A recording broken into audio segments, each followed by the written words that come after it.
Hello, can you guys all hear me? Yes, sir. Okay. So I noticed that some of you are yet to finish your number 2 assignment exams. If you have not done it, you have to finish it by tonight. So make sure you get it done by tonight. And tonight, I'm going to be looking at aggregate demand and aggregate supply for you. The topic will be aggregate demand, aggregate supply. Once we finish this, and then I'll make you guys to do your projects. So we will come and do our project. We start our project next week. So, but for tonight, I'm going to be looking at aggregate demand and aggregate supply. If your score is below 3,000, then that means there is a lot of problems. So you need to improve on all your scores to be above 3,000. Ensure that your scores are above 3,000. Each unit is almost 100 points. So make sure that you finish each unit so that you can get at least above 3,000. Okay, so tonight we start with aggregate demand and aggregate supply. So we've already talked about demand, but now we're going to put all of them together. We're going to talk about aggregate demand, the total demand, and we're going to use price level, not just one single price point, but we're going to use average price, which we normally consider as price level. So the aggregate demand curve shows the relationship between the total amount of goods and services demanded and the overall price level. At a low price level, the amount of goods and services demanded increases, the law of demand. At a higher price level, the amount of goods and services overall demanded decreases. We know that from the law of demand. There is a negative relationship between the price level and aggregate demand. So let's take a look at here. You can see the aggregate demand is a downward sloping. At a higher price level, the real GDP in quantity, the total amounts of goods in real GDP decreases. At a lower price level, it increases. So you can see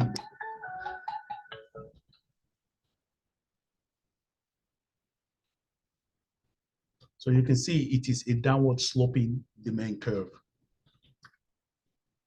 So the real GDP, we've talked about the 4 components of the real GDP: the consumption, investment, government spending, net export, which is total export minus total imports. So we're going to measure the aggregate. Let me show you how we can use the aggregate expenditure model. We call it AE model to derive the aggregate demand. So if you take the aggregate expenditure, so here is the aggregate expenditure, which is also equals to your real GDP. If you plot it here, this angle will be 45, meaning 1-to-1. Now, let's assume that our aggregate expenditure at a price level 100 is $10 billion when the price level is 100. Now, what happened at that price level? At the price level of 100, the demand, the aggregate demand in the economy is 10 billion. What happened if the price level goes down? When the price level goes down from 100 to 90, you can see right here, the aggregate demand, it's 17 billion. So at a lower price level, aggregate demand, the real GDP in billions, you can see 17 billion went up. So you can see, let's go again and do this at a higher price level. The aggregate demand at a higher price level falls to 3 billion. So at higher price level, it falls to 3 billion. If you connect these three dots, so you can see that the average demand, aggregate demand, is downward sloping. The aggregate demand, it's a downward sloping curve. So why is the aggregate demand a downward sloping curve? There are three reasons. One is the rebalances. The other one is the interest rates and the foreign purchases. So let's talk about the rebalances. The rebalances has to do with the purchasing power of your money, of your income. So for example, when the price level increases, why does the aggregate demand decreases? The rebalances is that when the price level increases, the real value of your asset, in this case, your money, falls, reducing the real value of their nominal wealth. The result is that the consumption spending will decrease since not as much output can be purchased with the same amount of money. Another one is the interest rates. A higher price level also means that if you borrow to buy a good or a service, you will need to borrow more. And it costs to borrow more. If you want to borrow more, then the interest rate has to go up. So higher interest rate means less consumption, less investment spending, therefore aggregate demand goes down. The next one is the foreign purchase. If the price level of a country goes up, domestically produced goods become more expensive relative to foreign goods.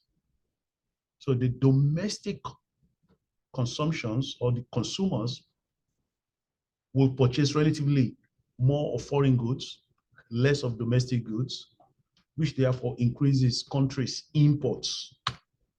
So foreigners will purchase relatively fewer of our domestic products, and of course will increase, which will decrease the country's exports, increase foreign imports. Eventually, we have a negative net export, and therefore decreases our AD, aggregate expenditure. So you can see as import rises and export falls, net export decreases, which causes the negative value in our net exports, decreasing our aggregate demand. So here are the determinants of aggregate demand. These are the things that can shift it either to the right or to the left. The first one, taxes, and the second one, consumer and investment spending. So let's take a look at that. Here are the variables. For example, if there is an increase in consumption, it's going to cause an increase in income or the real GDP, and this will shift the aggregate demand to the right. So consumption, let's look at that. It shifts the aggregate demand to the right. An increase in investment spending, businesses buying more new equipment, it can also shift it to the right because it's going to increase the the aggregate expenditure to the right. Yeah. Yes, it's going to shift it to the right. So let me show you quickly here. Let's say there's a decrease in spending, investment spending. It's going to decrease the Y and therefore decrease the aggregate expenditure and shift it to the left. So the aggregate expenditure shows the relationship between price level and the quantity of the real GDP demanded. Any change in the component of aggregate demand will shift the aggregate demand curve either to the right or to the left. For example, increases in consumption, investment, government spending, and net export will increase the aggregate demand and shift it to the right. Decreases in consumption, investment, government spending, or net export will decrease the aggregate demand and shift it to the left. So let's take a look at government and net export spending.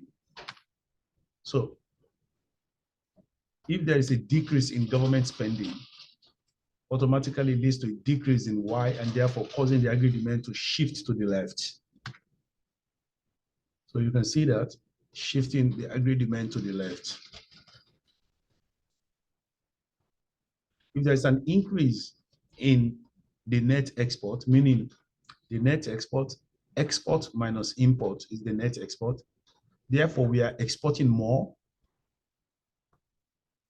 It shifts the aggregate demand to the right because the Y, in this case, the aggregate expenditure, or you want to call it Y, or the real GDP goes up. Therefore, the aggregate demand will shift to the left, to the right. Now, I'm going to talk about aggregate supply, both in the short run and in the long run. So what is aggregate supply? It represents the aggregate quantity of real GDP supplied in an economy at various price levels, assuming nothing else changes. It's an upward sloping. We know the supply curve at a lower price level, lower quantity is supplied. At a higher price level, higher quantity in real GDP supplied. So why is the aggregate expenditure is upward sloping? Number one, input prices, assuming it's fixed in the short run, other prices in the economy can change. So number one, higher prices result in greater revenue for the firms, therefore they want to supply more. Higher prices do impact input costs. Revenue increases, costs remain the same, leading to firms to want to supply more. It's an incentive to want to produce more because of higher revenue. The higher the overall price level, the more output the economy will produce because of the incentive from the revenue. The lower the overall price level, the less output the economy wants to produce. So, determinants of aggregate supply. Number one, what are the factors of aggregate supply? Number one is the resource prices and productivity. So let's take a look at this. So in the short run, this is where we are. If the resource prices become expensive, if the cost of production becomes expensive, it will shift it to the left. If it is less expensive, if the input prices, if the cost of resources are lower, then businesses can produce more, it will shift it to the right. So let's look at them. Productivity, number one. If productivity goes up, aggregate supply increases, and vice versa. If productivity falls, aggregate supply will fall. So for example, labor productivity, if the laborers are more productive, they can supply and produce more. If the laborers are less productive, they can supply and produce less. Resource prices. An increase in the cost of production or the cost of resources will decrease the aggregate quantity supplied at any given price, causing the aggregate demand, aggregate supply to shift to the left. A decrease in the cost of production, the cost of resources will increase aggregate supply quantity at every price level, therefore we shift it to the right. Finally, is the social institutions, the laws, stringent laws, rules and regulations that make it more expensive for businesses to produce more will decrease aggregate supply. Rules and regulations, laws that makes it easier to be productive will increase aggregate supply and shift it to the right.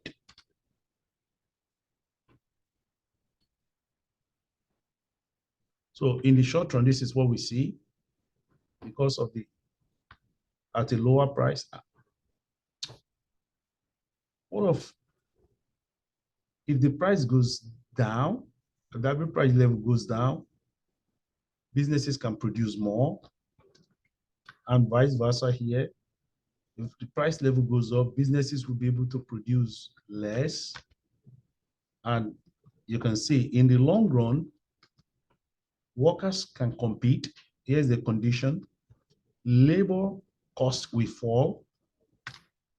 output increases. So in the long run, firms compete, workers demand more money, wages is going to go up, meaning the cost of production is going up, output will fall. So in the long run, we can see a situation like this. Businesses will produce more, and then they will stay right there. And when they produce more, costs will go up, and then they will produce less. So in the long run, we are going to stay right here. So no matter what happened to the price level, we cannot produce beyond this potential rate GDP. We cannot produce beyond this. So it's vertical. So let me bring the two together, aggregate demand and aggregate supply in equilibrium. So we talked about this, aggregate demand, aggregate supply in equilibrium. When the aggregate demand and aggregate supply, where they meet, we call that the equilibrium. We have a price level and then the real GDP at equilibrium. So we put a star there. So we said the economy is in equilibrium, it's in macro equilibrium. And when we bring in the potential long run average supply curve, we said the economy is in stable equilibrium.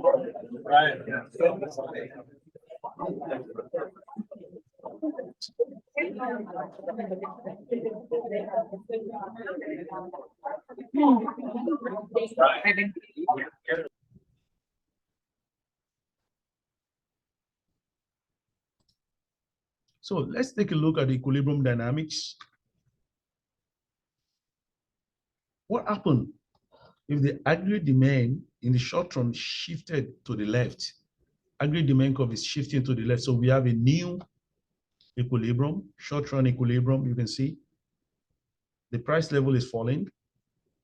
The real GDP is falling because of those determinants of aggregate demand that can affect it negatively or adversely.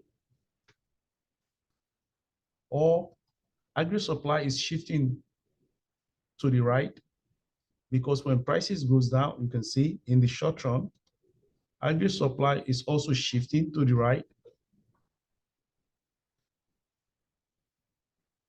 We can go back and get to a new long run equilibrium where prices are dropping. The reason for this is that aggregate supply curve goes up because when prices are dropping, you know, in this case, the wage rate is also dropping and businesses can produce more and shifting the aggregate supply to the right. Eventually, we're going to have a lower equilibrium price, and so on.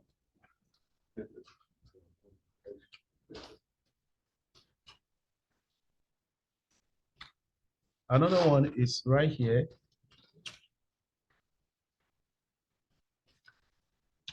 Assuming the aggregate supply is shifting to the left, we get in a short-run equilibrium, prices goes up, the real GDP goes down, and then it will go back again because when prices goes up, businesses see that as an opportunity to make more money and produce more, and then automatically it goes back.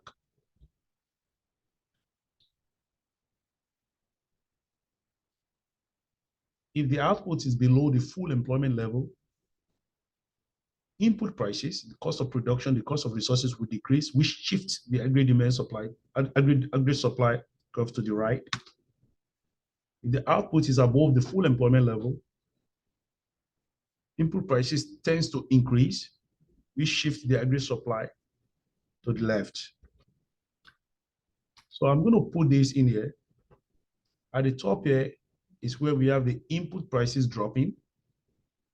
Below here, we shift the aggregate supply to the right. Here, if the input prices increases, it shifts the aggregate supply to the left. So you need to see that. So in equilibrium, recession and expansion can happen. A recession is a period where there's a decrease in the real GDP over time, usually a period that is less than a year. An expansion is an increase in GDP. So we can have an expansion right here, also here. when the GDP begins to go up. So if you take a look at here we see the price level is going down, but the real GDP is going down. So we have a recession right there. A recession. GDP is going down. So we have a recession. An expansion is a period where the aggregate supply curve is shifting to the right and GDP is increasing. You can see GDP is increasing. So we have an expansion. So a recessionary adjustment, we talk about this over time as nominal wages and other input prices falls, aggregate supply increases, output begins to increase. The economy eats its trough and starts to recover. An expansionary adjustment, on the other hand, over time, the nominal wages and the output input prices will increase, resulting in a fall in aggregate supply. The economy will eat its peak and start to return to the full employment level. So I'm going to show you a video and then we will look at a video and then talk about this. So let me show you a video.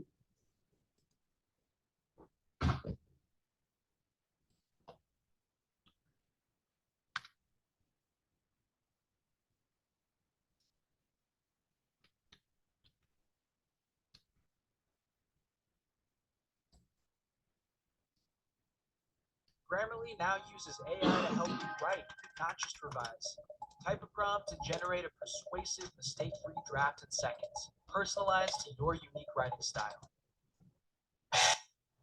You know, it's Mr. Clifford with Key Economic Content. I'm going to be showing you the key graphs. The most important graph by far in macroeconomics is aggregate demand and aggregate supply. That's the basis for everything. In fact, once you learn that, then you realize the rest of the course is just trying to fix the problems the graph is talking about. So pay attention. Let's talk about aggregate demand and aggregate supply. Aggregate means putting everything together. So this is all the demand and all the supply. Now, if that makes sense, we got price and we got quantity. You already know what supply and demand look like. We're going to change though. Instead of being price, it's going to be price level. And instead of being just regular old quantity, which you could put Q, let's call this output. A better way to think of it is GDP real. This is the real GDP for whatever country we're looking at. Remember, we're looking at countries, not markets. So you already know downward sloping demand curve looks like this. This is aggregate demand. When the price level is high, when there's a lot of inflation, right, people aren't going to buy very much. When the price is low, people are going to buy a whole lot more. Done. Same thing with supply. You know what supply curves look like? They're upward sloping. This is aggregate supply.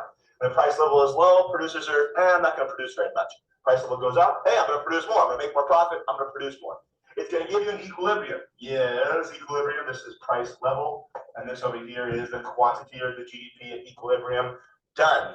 But not done. There's a third graph, something that you need to know about. It's called long run aggregate supply. Now, I'm assuming that this is producing at full employment, right? Our economy is humming along at full employment of resources.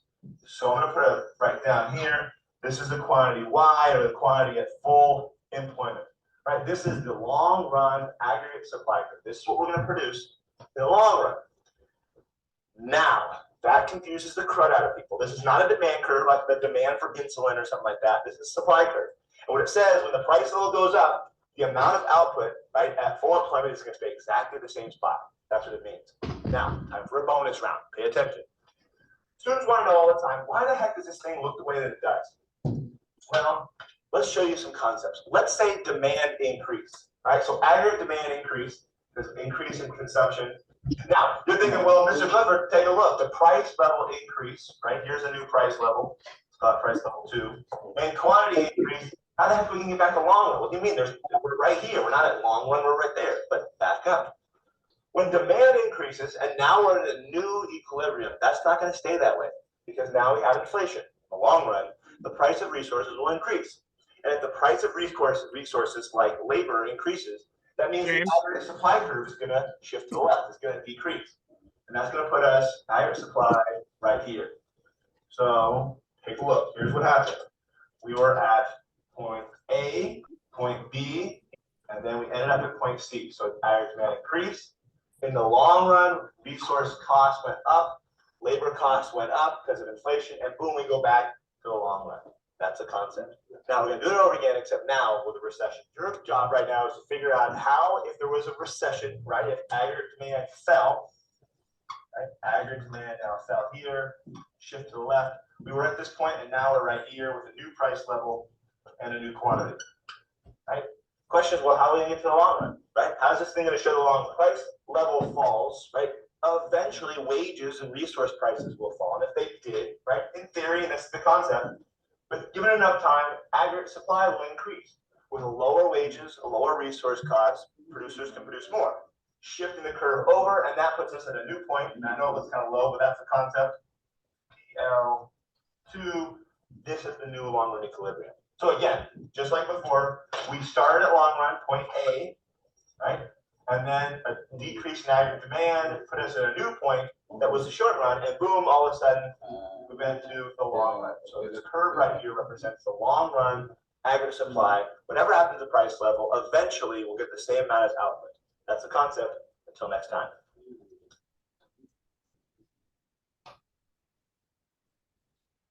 When I was accepted to SGU, that was one of the greatest days of my life. The faculty at SGU really have helped mold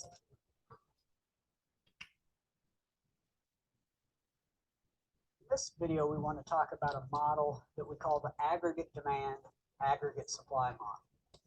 And I'll say this several times.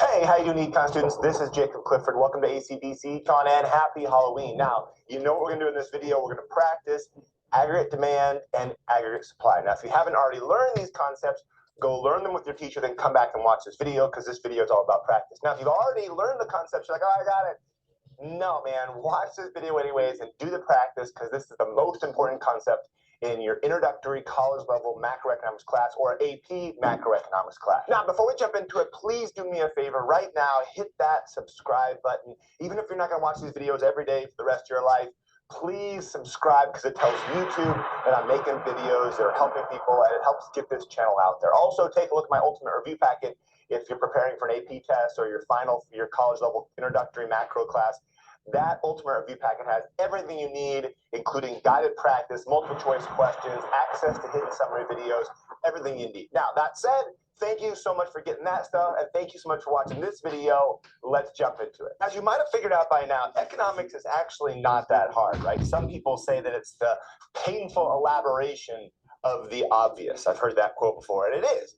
Economics is extremely intuitive. That means just a little bit of logic and a little bit of understanding the relationship between different things will help you get the right answer every single time. It's a very logical course. If this happens, what happens, right? Cause and effect. If this occurs, what's going to happen after? But with that comes some good news and some bad news. So let's focus first on the bad news. I have a question for you right here. I want you to figure out the answer to this. And it's a general question about an economy. So it's at full employment, and then the economy goes into recession. Which of these are going to happen? Okay, pause the video, give you some time to figure it out. Good luck.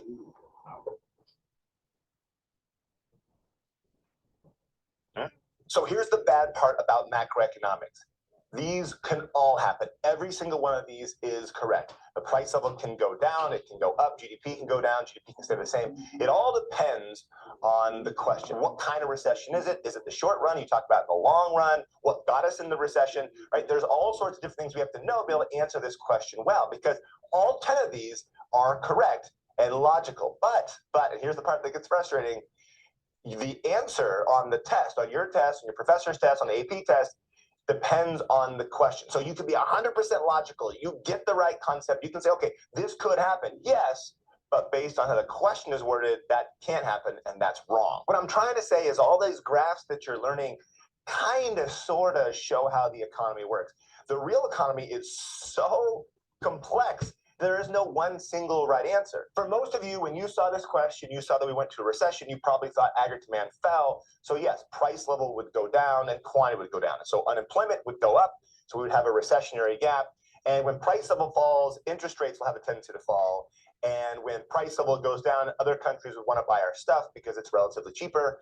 And so the exports will go up. We'll export more stuff to other countries because countries will all buy our stuff. So those things could all definitely happen, no doubt about it. If you said that, you are right. But what if it wasn't aggregate demand? What if it was an increase in the price of oil or another key resource that shifted aggregate supply to the left, causing another recessionary gap? But this is stagflation, except price level went up. So aggregate supply shifted to the left. We're still in a recession, except in this case, price level goes up, GDP goes down, unemployment definitely goes up. But since price level goes up, interest rates would go up, and other countries would want to buy less of our stuff because our price level increased. So again, we've got some opposite answers if it actually went this direction. And I'm not done there either. What if instead of the short run, we're Okay, guys. talking about the long run? Guys, let's do this quickly.